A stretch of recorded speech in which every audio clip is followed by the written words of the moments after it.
This is Land of Havilah, Ezra 7. This is the chapter Ezra comes on the scene. Speaking of the building of the temple, verse 1, Now after these things, in the reign of Artaxerxes, king of Persia, Ezra, the son of Seraiah, the son of Azariah, the son of Hilkiah, the son of Shallum, the son of Zadok, the son of Ahitub, the son of Amariah, the son of Azariah, the son of Meraioth, the son of Zerahiah, the son of Uzzi, the son of Buki, the son of Abishua, the son of Phinehas, the son of Eleazar, the son of Aaron, the chief priest, this Ezra went up from Babylon. Comment in verses 1 to 6, Ezra went up from Babylon. As we'll find out, he's headed to Jerusalem. It was the 7th year of King Artaxerxes, according to verse 7 coming up. So that places Ezra's migration at about 457 or 458 BC. This is assuming that Artaxerxes in this chapter is Artaxerxes I, which seems to be the weight of opinion. If so, it's been 57 or 58 years since the Jews completed the temple at the end of the last chapter. In verses 1 to 5, Ezra comes from a long line of priests. His grandfather Seraiah in verse 5 was the last chief priest to preside over Israel in the old days. Nebuchadnezzar took him captive at the end of the siege, along with all the other chief leaders of Israel, and executed them. 2 Kings 25:18-21. So Seraiah is a figure from the corrupt generation who persecuted Jeremiah and others of the prophets. Further back in the genealogy, there's Zadok, a very bright figure, who rightly discerned the will of Yahweh at every turn and heroically supported David in all his ups and downs.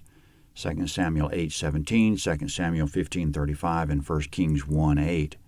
In verse 5, like every other priest, Ezra's male-to-male line goes back to Aaron.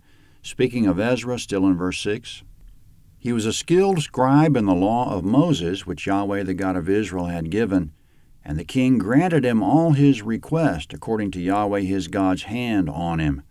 Some of the children of Israel, including some of the priests, the Levites, the singers, the gatekeepers, and the temple servants, went up to Jerusalem in the 7th year of Artaxerxes the king. He came to Jerusalem in the 5th month, which was in the 7th year of the king.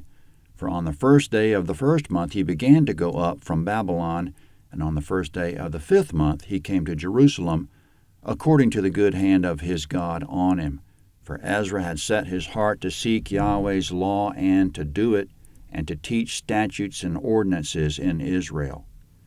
Comment in verses 8 and 9, Ezra left Babylon on New Year's Day of the Hebrew calendar, which will be March or April, and he arrived in Jerusalem the 1st day of the 5th month, which will be July or August. They were on the road 4 months. Assuming they traveled up the Euphrates, then south to Jerusalem, it was about 730 miles, plus the curves. No doubt they rested on the Sabbath, so they averaged 7 miles per day when they traveled. In verse 6, Ezra was a skilled scribe in the law of Moses, which doesn't mean he had good handwriting. It means he knew the law of Moses backward and forward. In verse 6, the king granted him all his request because God's hand was on him. Coming up, it seems Ezra requested a lot because he got a lot from Artaxerxes. Artaxerxes granted him stunning power and vast resources for the purpose of serving Yahweh and administering Yahweh's law.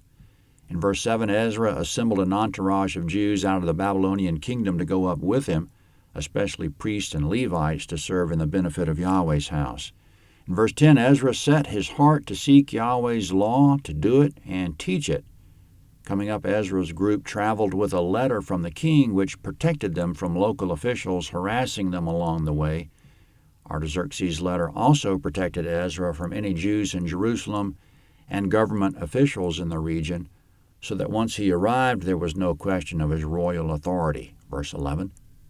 Now this is the copy of the letter that the king Artaxerxes gave to Ezra the priest, the scribe, even the scribe of the words of Yahweh's commandments and of his statutes to Israel. Comment. The next 15 verses will be Artaxerxes' glorious letter, which we'll read without interruption. The Old Testament's almost all Hebrew, with the exception of this passage and a couple of others which are in Aramaic. Aramaic was one of the 2 official languages of the kingdom, especially used beyond the river, so this passage is probably in keeping with the original language of the letter. Verse 12. Artaxerxes, king of kings, to Ezra the priest, the scribe of the law of the perfect God of heaven.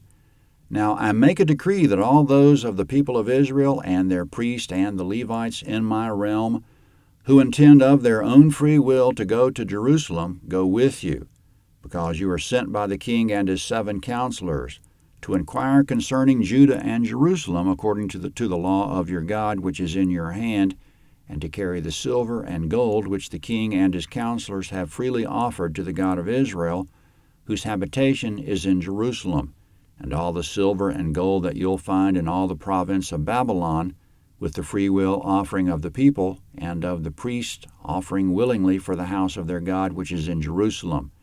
Therefore you shall with all diligence buy with this money bulls, rams, lambs, with their meal offerings and their drink offerings, and shall offer them on the altar of the house of your God which is in Jerusalem. Whatever seems good to you and to your brothers to do with the rest of the silver and the gold, do that according to the will of your God. The vessels that are given to you for the service of the house of your God, deliver before the God of Jerusalem. Whatever more will be needed for the house of your God, which you may have occasion to give it out of the king's treasure house. Even I, Artaxerxes the king, make a decree to all the treasurers who are beyond the river, that whatever Ezra the priest, the scribe of the law of the God of heaven, requires of you, it shall be done with all diligence, up to 100 talents of silver, and to 100 cores of wheat, and to 100 baths of wine, and to 100 baths of oil, and salt, without prescribing how much. Whatever is commanded by the God of heaven, let it be done exactly for the house of the God of heaven. For why should there be wrath against the realm of the king and his sons? Also we inform you that it shall not be lawful to impose tribute, custom, or toll on any of the priests, Levites, singers, gatekeepers, temple servants, or laborers of this house of God. You, Ezra, according to the wisdom of your God that is in your hand, appoint magistrates and judges who may judge all the people who are beyond the river, who all know the laws of your God, and teach him who doesn't know them. Whoever will not do the law of your God and the law of the king, let judgment be executed on him with all diligence, whether it's to death, or to banishment, or to confiscation of goods, or to imprisonment. Comment, that was the end of the letter. In verses 12 to 14, Artaxerxes and his 7 counselors commissioned Ezra. But first, Yahweh commissioned him because Ezra set his heart on seeking his law back in verse 10. In verse 13, Artaxerxes says any Israelite in his kingdom who wants to go with Ezra can go, with particular emphasis on priests and Levites. In verse 14, Artaxerxes acknowledges God is behind this, saying that his command is according to the law of God on this. In verses 15 to 18, the king and his 7 counselors sent silver and gold with Ezra to purchase animals, grain, and wine for sacrifice, and they authorized Ezra to collect freewill offerings from anyone around the kingdom for the same purpose. In verse 19, Artaxerxes gave a little more personal gift to Yahweh in the form of some vessels he wants to be used for service at Yahweh's house. In verses 20 to 23, in addition to the gold and silver Artaxerxes is giving Ezra to take with him to purchase sacrifices, he says there will be more waiting on him when he gets there from his treasuries for purchasing sacrifices. He set up to 100 talents of silver, which is $2.25 million worth today. And when we do the conversions, he's making available in addition 600 bushels of wheat, 600 gallons of wine, and 600 gallons of oil for sacrificing and temple service. But in the next verse, he doesn't want to put any hard cap on anything because he fears Yahweh. In verse 24, priests, Levites, and all other temple servants shall be exempt from all taxes and tolls. In verse 25, Ezra shall teach all people beyond the river the law of God and appoint judges. The judges will have teeth in administering the law of God and the law of the king, because in verse 26, violations will carry penalties up to death. So Artaxerxes has given Ezra amazing power to teach and judge the land. Coming up, Ezra will give his reaction to the letter. Verse 27, Blessed be Yahweh, the God of our fathers, who has put such a thing as this in the king's heart, to beautify Yahweh's house which is in Jerusalem, and has extended loving kindness to me before the king and his counselors, and before all the king's mighty princes. I was strengthened according to Yahweh my God's hand on me, and I gathered together chief men out of Israel to go up with me.